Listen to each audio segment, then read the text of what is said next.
ناظرین السلام علیکم، میں ہوں اعظم شرقی اور آپ دیکھ رہے ہیں صفا آن لائن کا خاص پروگرام راہ عمل۔ پیش خدمت ہے حضرت مولانا خالد سیف اللہ رحمانی، جنرل سیکریٹری آل انڈیا مسلم پرسنل لا بورڈ کا ایک اہم مضمون بعنوان سنی سنائی باتوں پر یقین۔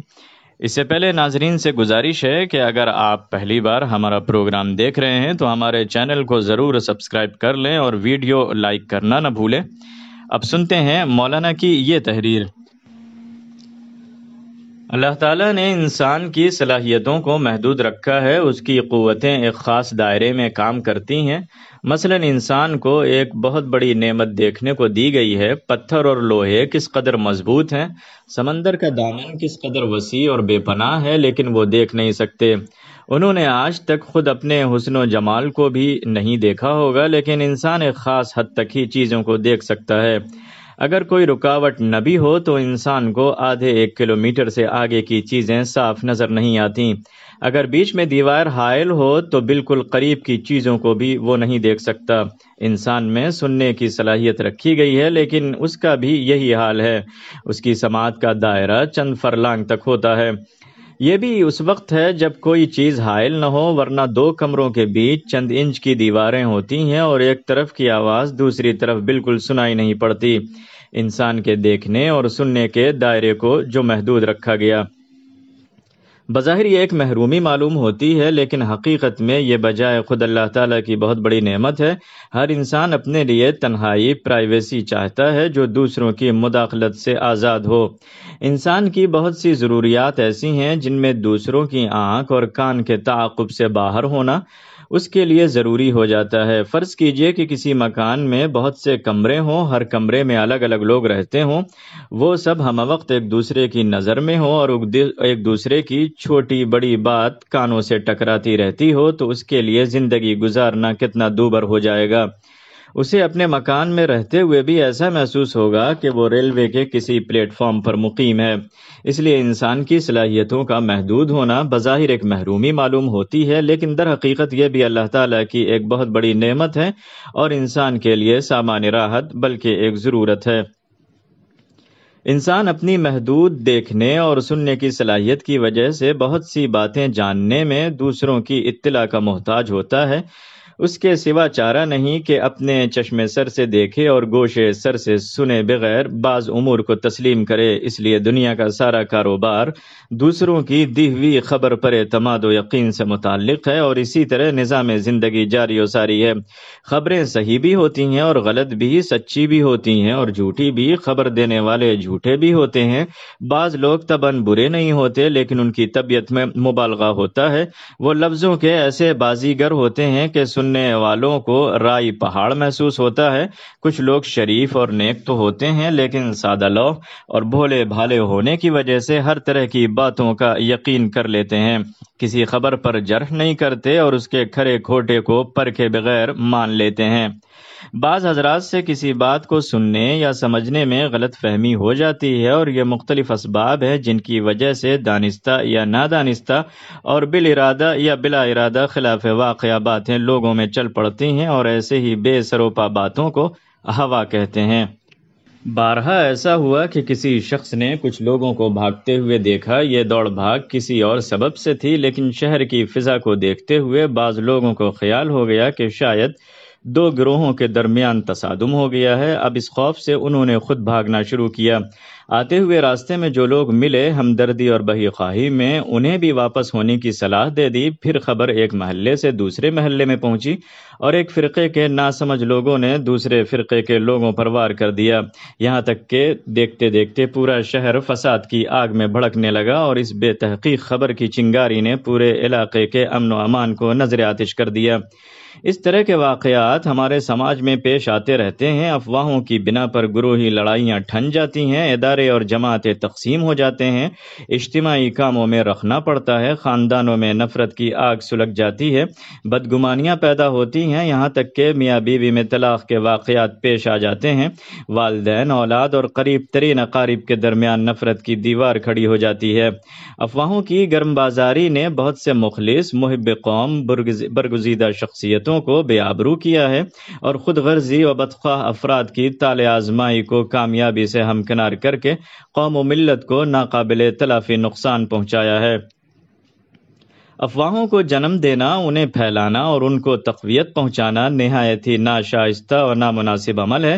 اللہ تعالیٰ نے اخبار و واقعات کے بارے میں یہ اصولی رہنمائی فرمائی ہے کہ جب کوئی ناقابل بھروسہ آدمی کوئی خبر لائے تو جب تک اس کو اچھی طرح تحقیق نہ ہو جائے اس پر اعتماد نہیں کرنا چاہیے۔ قرآن میں اللہ تعالیٰ فرماتا ہے، اے مسلمانوں، اگر تمہارے پاس کوئی غیر معتبر شخص کوئی خبر لائے تو اس کی خوب تحقیق کر لیا کرو، کہیں ایسا نہ ہو کہ تم کسی گروہ کو ناواقفیت میں نقصان پہنچا دو، پھر تم کو اپنی حرکت پر پچھتانا پڑے۔ اس سے معلوم ہوا کہ بے تحقیقی خبروں پر یقین نہیں کرنا چاہیے۔ اگر اس پر یقین کیا گیا تو یہ نقصان اور مضرت کا باعث ہوگا۔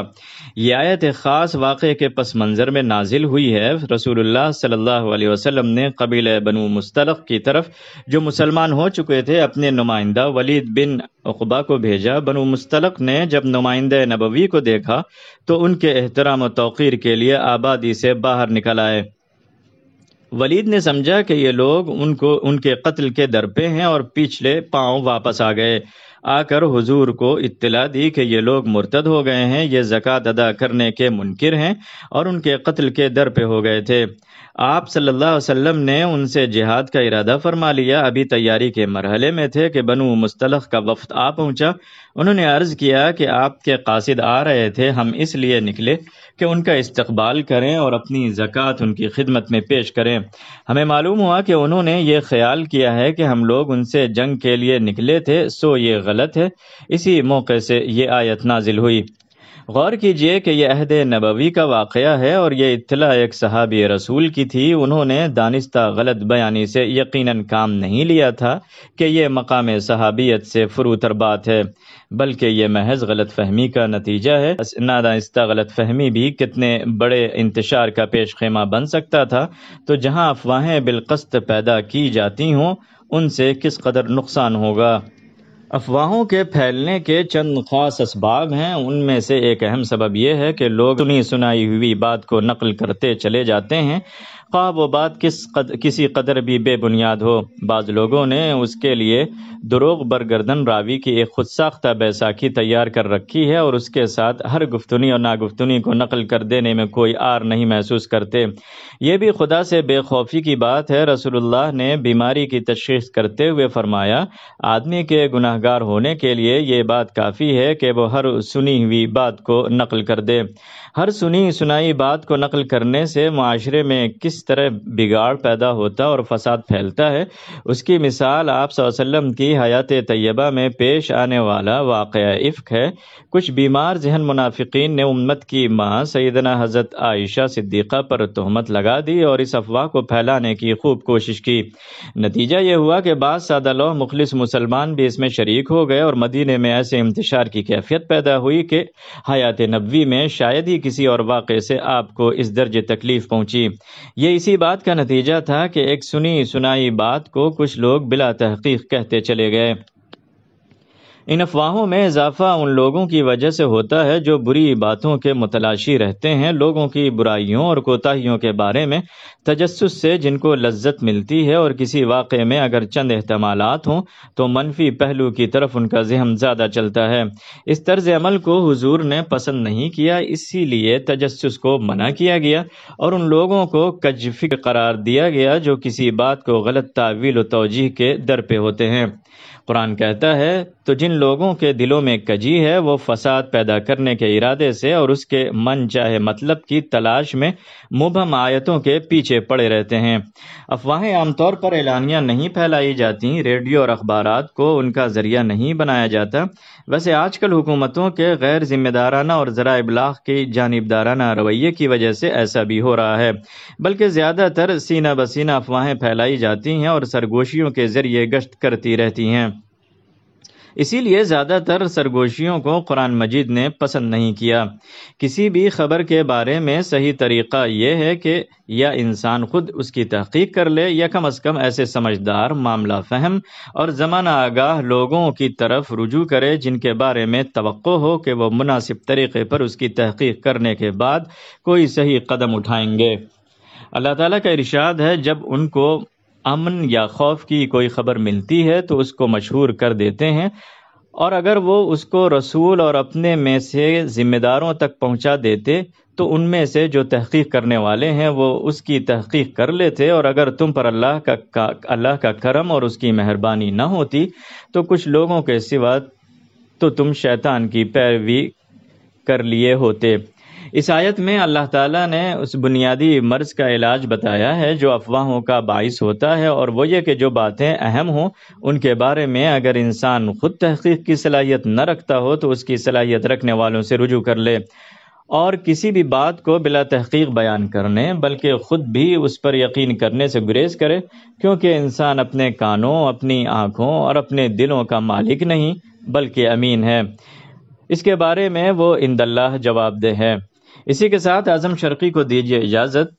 اللہ حافظ۔